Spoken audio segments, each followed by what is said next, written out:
Today, I'm going to show you the 3 mistakes I looked out for to turn this Common App essay opener that most likely would have been poorly marked and even perhaps rejected into this Harvard accepted essay. Before that, 2 quick announcements. The first one is I wanted to say thank you so much for all my new subscribers and community members. Hello, welcome back. I've decided that to give back to you all, I'm going to do a giveaway of a portfolio review like the other 2 on my channel right now at 500 subs. So if you want to enter that, leave a comment and I'll enter you. If you already have, I've already entered you, so don't worry about it. The other thing is that today we're going to do something a little different.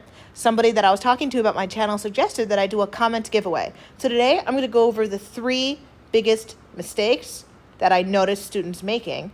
But in reality, when I took this intro here to this one down here, I looked out for 4 mistakes. And there's a 4th very common mistake. If you can guess the mistake that I fixed here in the comments, I will send you the full edited intro to this piece. This is just the first paragraph of the intro. There's another one after this. I will send you the full thing if you can guess the 4th mistake. So let me know below what you think the 4th mistake is. So let's dive into this. The first big mistake that people make when writing their essays is the opener. So you're told to make your opener grabbing, right? They talk about that. You want the hook. That's what this student tried to do here with this sentence. As I stepped up to the podium, my heart pounded like a drum in my chest, each beat echoing in the silent auditorium. This is a grabbing opener. But I have a question for you. Are you curious? Do you want to know why they're speaking? I guess you could.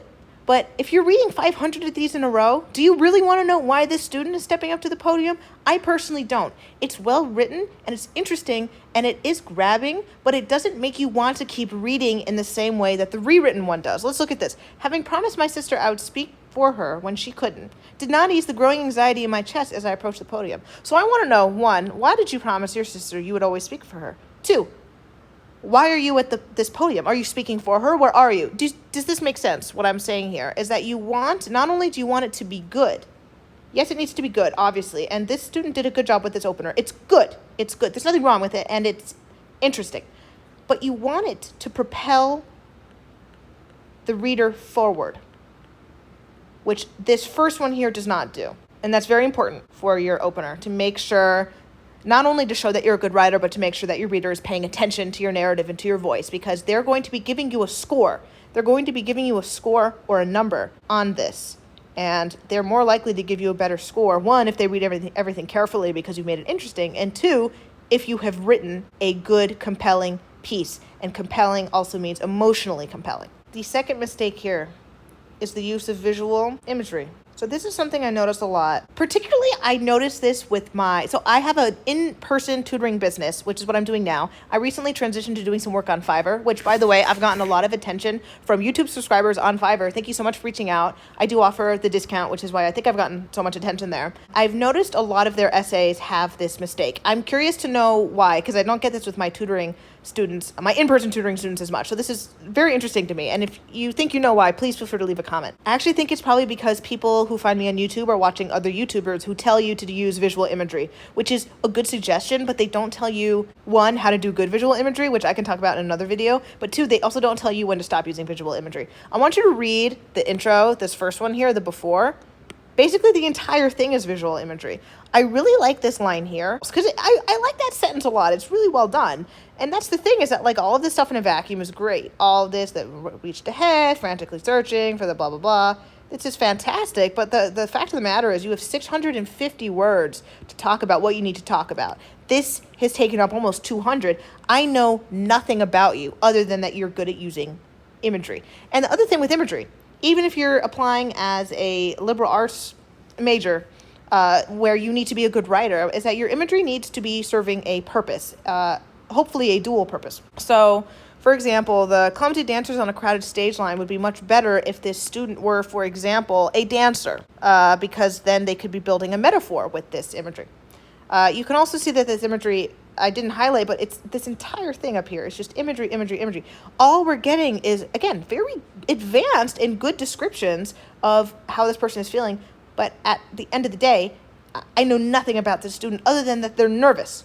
Again, you have 650 words to get your point across and to tell your reader, well, you can decide going into the Common App what your personal goal is. I help a lot of students with this on Fiverr. I do portfolio reviews there as well, which I've also been doing a lot of recently. So thank you for going there for that. But basically, I help my subscribers figure out what angle they should be taking and then where to put that angle into their application. You can put that angle in your extracurricular activities, into your recommendations, into your short school-specific essays. A lot of the times, the Common App is important to illuminating some part of your story that is not made obvious beforehand. So basically, anyway, before you start your Common App, you need to have a goal. This is not contributing to any goal, is my point. You have 650 words to get to your goal. You want some imagery. The imagery should always be doing something, but even if sometimes it's okay if it doesn't. Like, I'm going to be honest, I didn't want to keep this line in about the sweat and the palms down here. The student really liked this. And looking back, I think it does give some sort of sense of anticipation and of a growing motion, which I appreciate. Again, looking back, I would have done this a little differently, but it's what the student wanted, so I didn't mind keeping it. But again, how many words is this? I don't know, it's like 10 versus this. So visual imagery, a lot of people will tell you to use visual imagery, and they're right, but you should not be using it to this extent. One more note on the opener, I'm sorry, I realized I forgot to mention it, is that your opener is not just your first line. Again, if you look at here, this is the sentence they focused on for their hook, right? But then look at the last sentence here. Despite my best efforts to appear confident, the weight of their expectation pressed on me like a lead blanket. This part's not interesting. We just get to normal description. Look at this hook.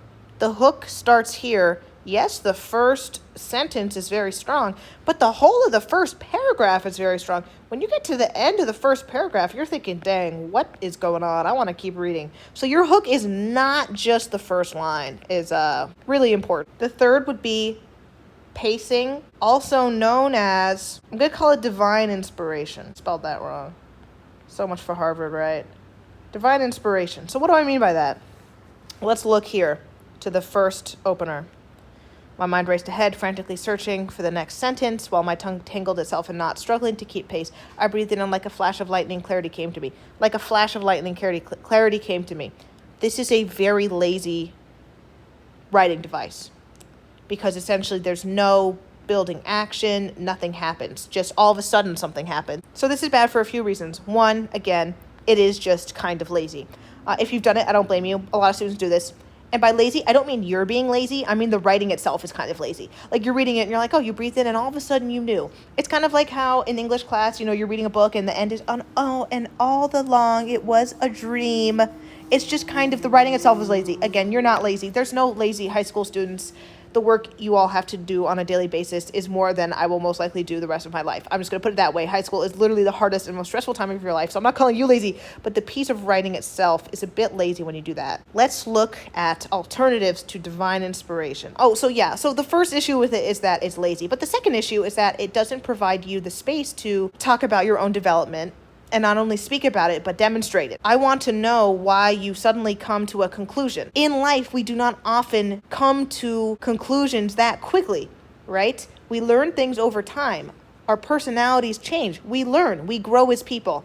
That is what colleges want to see. Divine inspiration storylines do not show that. If you want to get a good score on your Common App opener, you need to have a really good building pace. The first video I ever posted on this channel, I review an essay that does that pretty well, and I talk about the different types of action, rising action, climax that you can have in your kind of storyline in your Common App essays. I suggest to go check that out because I explained it there, and I draw it on the screen. You can just fast forward until that section if you want to watch it. But essentially, this student here does that. So we start here with something really interesting, right? So if we're looking at the excitement's up here. Oh my gosh, it's so cool.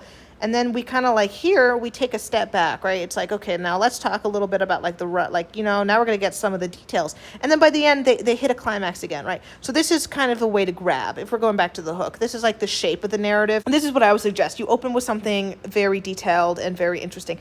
And then you show the development that got you there, right? You want to show your ability to reflect and to grow, because that's what you're going to be doing in college. So yes, this part is fascinating. And then here we get the beginning of a really fascinating essay. This is one of the best essays I've ever read. Again, even now looking back on it, of course, there are changes I would make, particularly to the opening. But again, I work with every student individually. I'm never going to override what a student wants to do, because at the end of the day, it's their application, it's their voice. And also their own school counselor is giving them advice.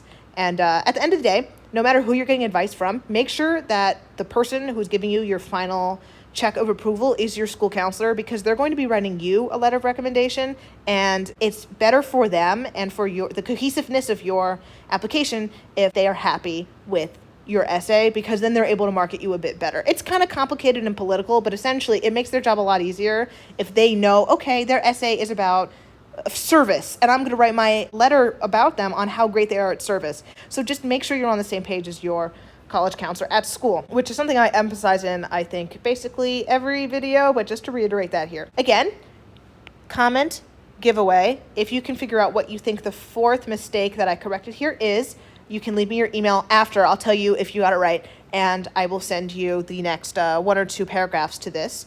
And beyond that, if you want to be entered into the 500 subs giveaway, just leave a comment. And also, hey, if you share this video, we will get to 500 sooner, and maybe I'll be able to review your portfolio before the summer starts, so then you can really dive into your summer activities, which I also have a video on, so make sure to check that out.